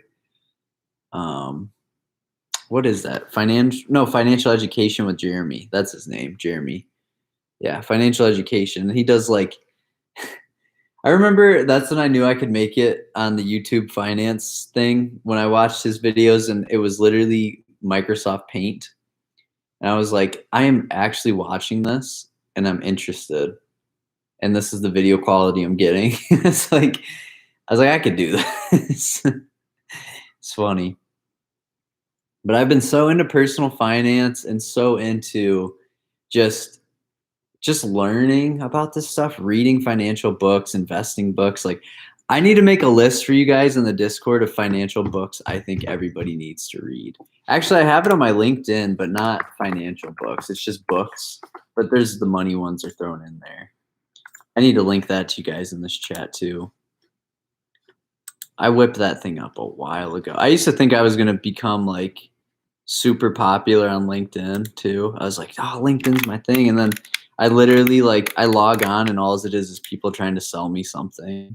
They're like, this is why you need a business consultant to hold your hand every single day. I'm like, why? Like that's the thing with LinkedIn. It's like, hey, I'd really like to connect with you. I think I have a good opportunity between us. And I'm like, all right, sounds good. Let's hop on a Zoom for 15 minutes on Tuesday. Well, let's talk. What's this opportunity? You know, like I see you're in the CBD space, and then I sit with them like, if you need packaging, we will give it to you at the cheapest price. I'm like, I don't need package. I have my entire supply chain set up. I've had it set up for 2 years. I'm not going to change it. There's no way that I get an any better price for anything. And even then, like I've built the relationships with these people already. They're like, yeah, but we think we could have a better one. I'm like, no, I don't think so. I've known this guy for like 15 years and I'm 21. Like, dude, LinkedIn is definitely like, I don't know, man. LinkedIn is just not the place to be for authenticity anymore, in my opinion. I don't know. You guys probably don't care about LinkedIn. I guess I'm just spieling. Like someone literally messaged me something. I put together a CBD marketing cheat sheet. They sent me that like months ago, and then they hit me up last week. It said, "Let me know." Like, bro, I haven't even opened your first email.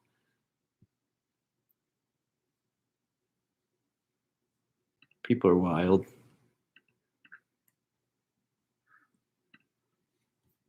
How do you guys feel about the rich tax for anybody over making over $1 million a year? I don't know. I'm kind of split on it.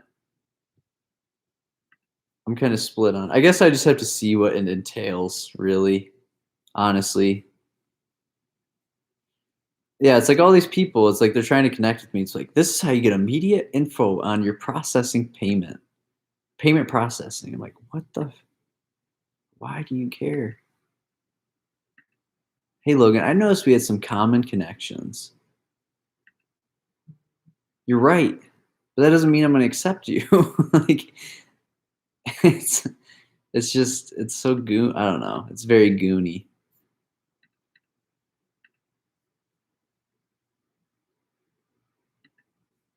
Very goony. Go LinkedIn.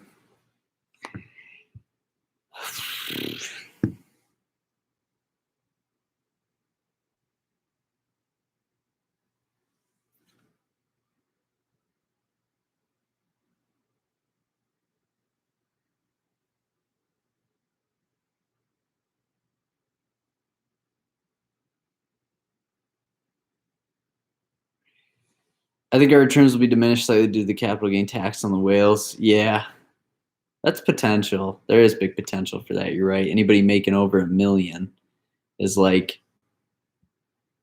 you know, I mean, those are a lot of the people that own stocks are those people. I'm not saying they have $1 million in their stock portfolio, but they make over $1 million a year, which they probably would at that point.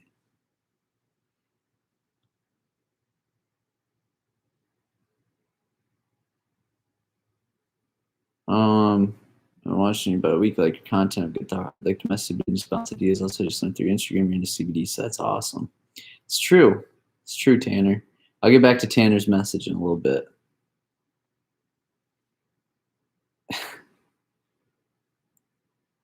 What is up with Gary V and his 5'5"? Gary V is a cool guy. I really enjoy him. I am for higher capital gains for high income people. Yeah, I think it's definitely the smart. That's why I'm split on it, right? It's because I think the same way. I definitely think like if you're making, I don't know if it should be over $1 million a year, but maybe like 10 million, like the really big boys. Because even making $1 million a year, I don't know, that is kind of stupidly ridiculous. But I feel like there are just average people like you guys and me who make over $1 million a year, but don't like.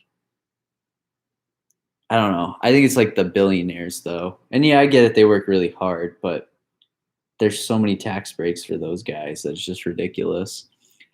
But I think it's a good place to start. I think the market wouldn't have freaked out if they would have changed it to like 100 million and slowly gapped in, because it's really like 400K or more. Like there's no ceiling. Invest 400K. It's like, oh, you make over 400K a year. Oh, it doesn't matter if you make 12 million or 20 million or 50 million. Like that's so insane to me. But if you look at corporate tax breaks, like a corporation versus what normal people pay, corporations pay that much equivalent to what we pay as people. You know, it can be frustrating to think about. But that's how my brain works.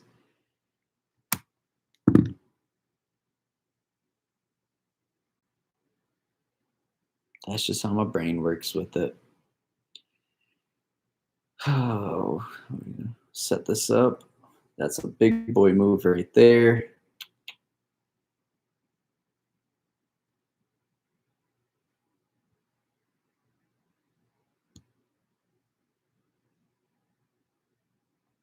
I'm in a tight chess game with Halcyon right now. We're going to live stream some chess soon, too. Fun fact. We're going to live stream some chess on the weekends, and we can chat, or after hours once we're done with the market. Fridays are always really nice and low flying, so it's really relaxing. Can't believe it's already 1 o'clock already. Jeez, 1:30. Oh, no, not 1:30 yet. 1:12, but still. It's wild. I'm still scanning stocks for a new potential entry on a call spread, but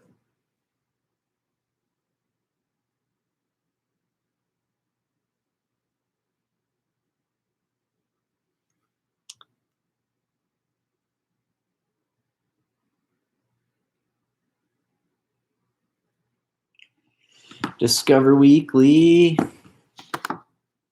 I gotta link my Spotify if you guys want to stream one of my songs. I just got put on Discover Weekly, which is like a big Spotify algorithm playlist. It's a song I released a long time ago too, like last summer. I gotta get back into releasing. I've just been so YouTube and stocks and all that fun stuff oriented as of lately. And my CBD stuff, but I really want to get back into music.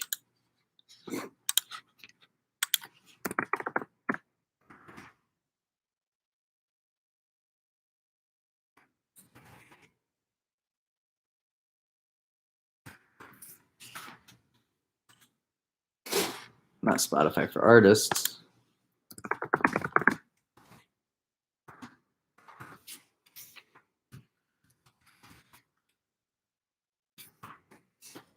I probably will go live on my YouTube channel tonight too.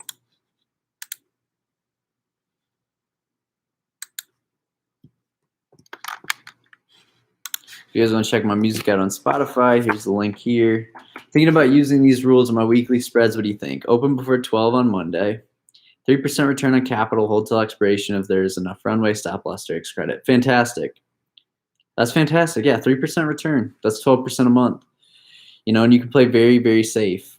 You could even do call spreads, and play it super safe on your call spread side versus the put spreads, because who doesn't like good old call spread? Getting 3% on a call spread, right? Like the chances the market rips, the market has a high chance of falling because of stop losses, but yeah, looking for that compound interest. I mean, I got 5.81% this week on my Iron Condor, but I have my IWM play too. I don't know how much the IWM play made, but I think it was like 3% on top of that. So it was a good week. 676 on the market. It's a good week. Depends on. I always look at my indicators for opening a call spread Monday or Thursday. Thursday was a great time to enter them. Let me see what IWM's doing today. I mean, I'm at max profit on it, so I'm not worried, but IWM is 225, and I opened the 230, 232 calls yesterday. It was April 22nd, right before the market started to plummet. I got a fill for 6 credit, which was at 11:30 yesterday on IWM, and then the market plummeted off that news, and we're sitting at 100%, as you guys can see, which is up $96 and up 45. So I'm gonna run this into expiration. Gonna check out the music. Awesome, you have it up on Spotify. Yeah, it's an awesome thing, man. Spotify is cool. It just sucks that artists just don't get paid, which is so sad for the music industry. Like, if I got 100,000 streams, I would make $400. Like, that's just so bad for artists. I don't know how people survive on music. Where like YouTube, you know, I make like $25 per 1,000 views. So I just need 10,000 views. I make $250 on YouTube, equivalent, like roughly. I mean, it's different every video, but if we're looking at, like, people can live off YouTube. People need to be like Kendrick Lamar to live off music, or close to. But it depends, right? It all depends on your situation, your monthly listeners, how much money you need a month, and if that's even your goal in life. So it's crazy.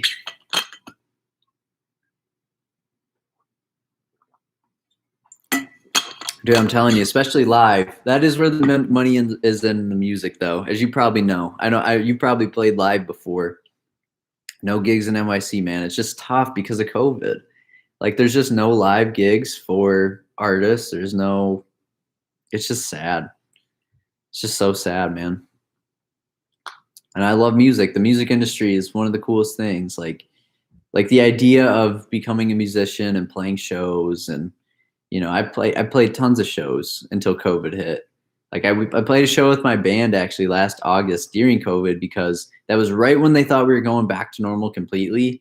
Remember, the market rallied like crazy because they're like, you know, I think it was like Fauci said vaccines will be distributed by end of September. We'll be back to normal by Christmas. And everyone was just like, woo, you know, like celebrating, right? We're sick of being quarantined for 3 months or whatever it was at the time, maybe 4 at the time, heading into August from April or mid-March or whatever. And the market was rallying, and then it just came out as like, no, not really. Then COVID got really bad.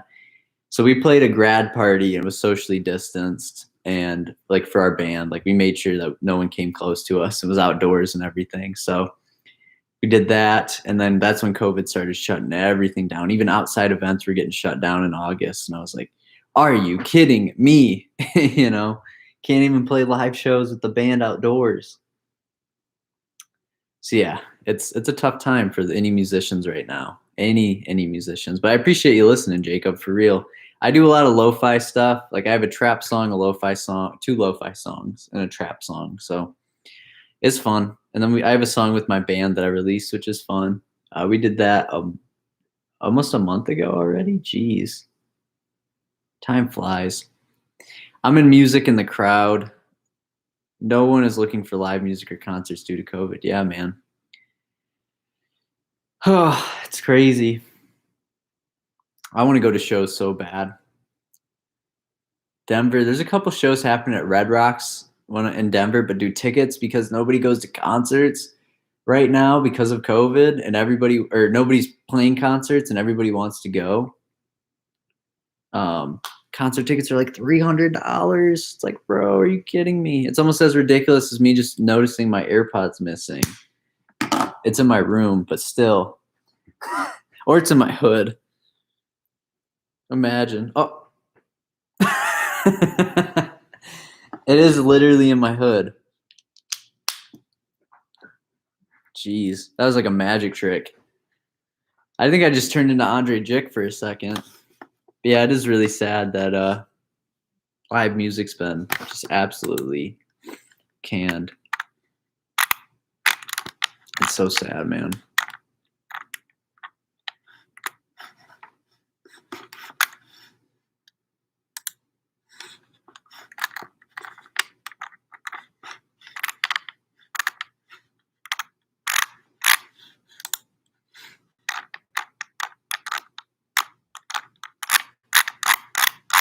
But I think, a magician and a musician. I just pulled an AirPod out of my hood.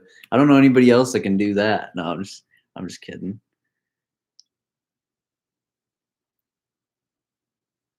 That's so funny.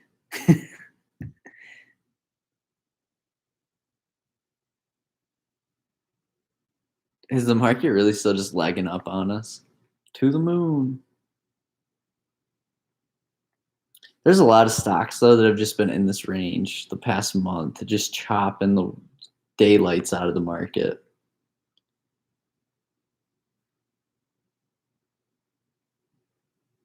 DraftKings is another one. I definitely should have grabbed shares on the 20th. I was looking at it and I was like, I bet it'll come down one more day.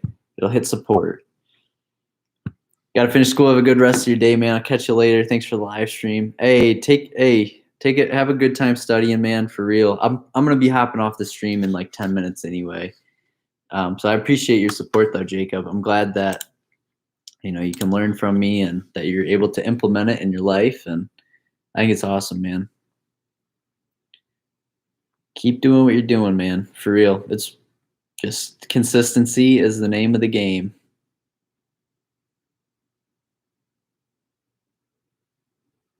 Oh, the bank stocks are up big today. Jeez. They're all the 3X funds are up like 12% today. Should have grabbed some. Should have grabbed a call. No, I wouldn't have grabbed a call. Maybe a debit spread, but these calls are up a hefty amount right now.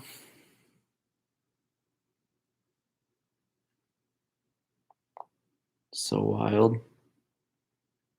Yeah, the banks are having a good day right now. They gapped up like crazy overnight. I do wish I held my bank stocks, but it is what it is.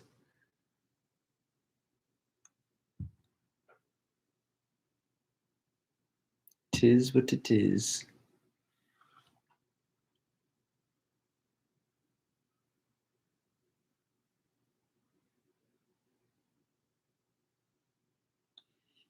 Tis what it is.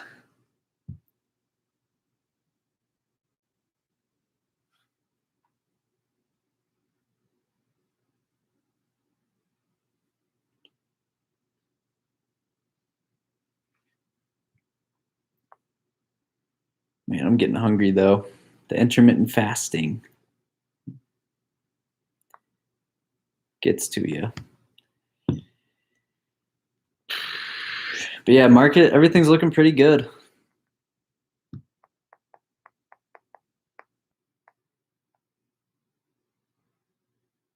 It is such a big gap up today. Oh my gosh, what is the Dow up today? SPY is up $5, testing all-time highs again. It's all about that water, bro. You're right. I am dehydrated.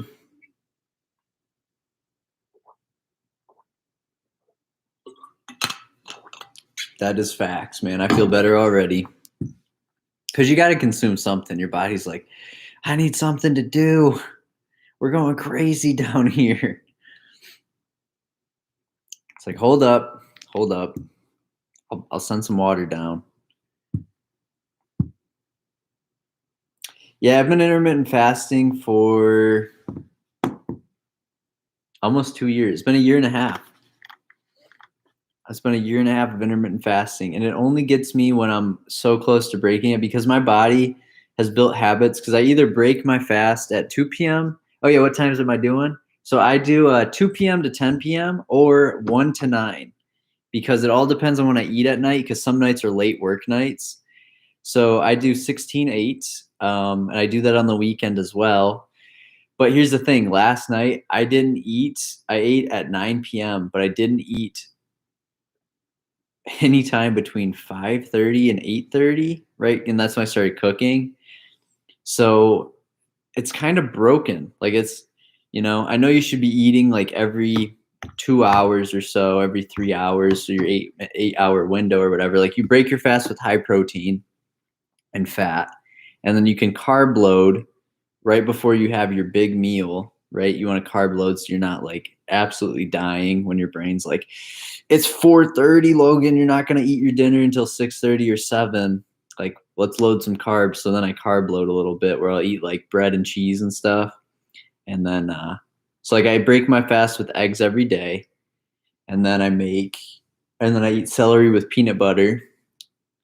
And then I drink a ton of water after that. Usually that's all I eat is just I have like 2 or 3 eggs and then celery with peanut butter. I'll wait about an hour and then I'll make like a grilled cheese and I'll eat like a granola bar or something, which I know granola bars are pretty terrible for you, but it's better than eating like a cookie, right? Well, it's kind of similar. And then I'll carb load a little bit and then I'll make something for dinner. And either I carb load for dinner or I, just eat like chicken and cheese or something. It's all about the what? Yeah, intermittent fasting. Yep, the 2 weeks. What times are you doing it? That's crazy good stuff. Appreciate it, Daniel. Are you doing it too, man? And then we have pretty insane. Wasn't expecting a full recovery the next day. Shaking my head. Right, right. Isn't that crazy? We're literally full on like what we saw red yet, or we were 416 yesterday. Literally drops off the planet of the Earth and just recovers. And the banks are up big. Like, why are the banks up big today? It's like, hello? All right, gonna post in my YouTube community tab. Say, check this out, guys. Good trades on the week again. Yeah, I gotta figure out. I want to stream next week, but I gotta figure out the 2 best days to do it. I like streaming every Friday. I think it's great.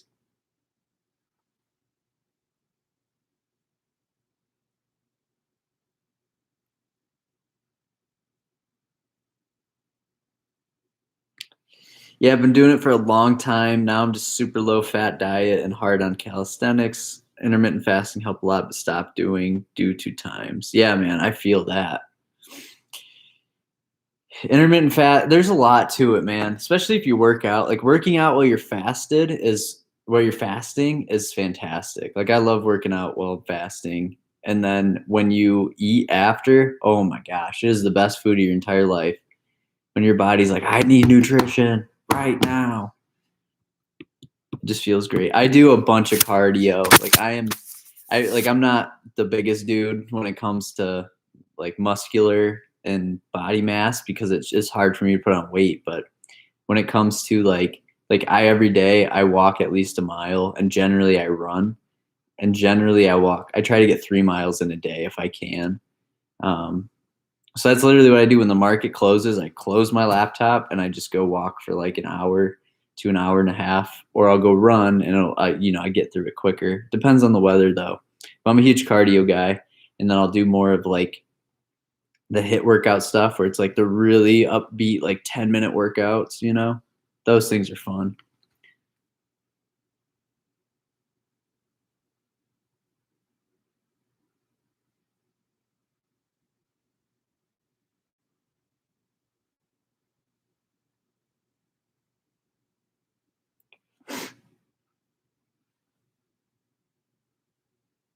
Fun stuff.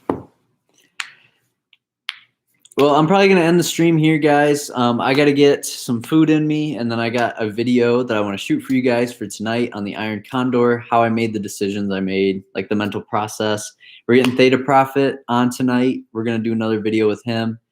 And then we also, we got this new Bitcoin investment that I made that I can touch on too. So yeah, it's crazy.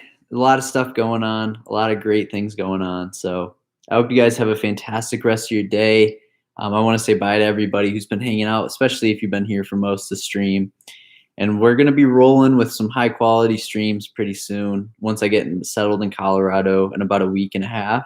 So I'll do a couple more streams from here, but I hope you guys had a fantastic trading week. It is Friday. I'm going to do some charting, see if there's anything that, I want to enter, anything I want to short right now. Maybe not. I don't know. We got to see what the banks are up to, but maybe I short the banks on their big move today. So we'll look into it. I'll continue to keep you guys posted, but I hope you guys have a fantastic rest of your day. Take care, everybody. And I got new videos rolling out. We got a new one with Maz coming soon. So that's going to be everything. We got a 2-hour stream in. It's fantastic. But I hope you guys have a fantastic rest of your day, and I'll see you guys in the Discord.